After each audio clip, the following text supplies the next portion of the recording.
Hello guys! So short video lang 'to 'no. So medyo na-excite lang ako na i-share sa inyo 'tong app na 'to, pero hindi pa kasi ako gagawa ng, kabuuang content dito kasi marami pa akong nakapilang, i-re-review na app. So eto guys, hindi na ako makapaghintay i-share sa inyo itong si Louvit X Juna Hand.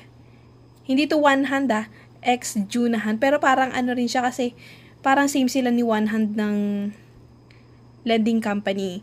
So, ito guys is para siyang pay later din siya guys.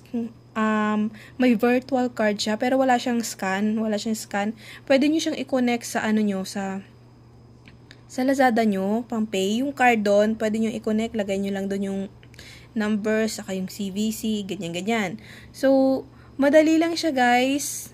Nung nag-try ako, na-approve agad ako, 9K. So, marami rin naman nagko-comment na kahit bago nga daw is hindi rin daw sila agad na-approve. So, siguro paswertihan pa rin. Pero, habang maaga siguro, try nyo na rin tong app na to. Maganda rin naman siya for pay later din talaga siya. Para din siya sina-Atome. So, ayun lang, ipa-flash ko na lang dyan yung app na yon kasi hindi ko muna siya i-review ng buong buo. Kasi marami pa talaga ako nakapila na app. So, ayun lang, natuwa lang ako at gustong-gusto ko siyang i-share sa inyo if naghahanap kayo ng pay later pa dyan. So, ganito guys, no, pwede nyo rin siyang gamitin sa, diba sabi ko, pwede siyang i-link nyo siya sa Lazada, yung card doon, pwede nyo siyang i-link.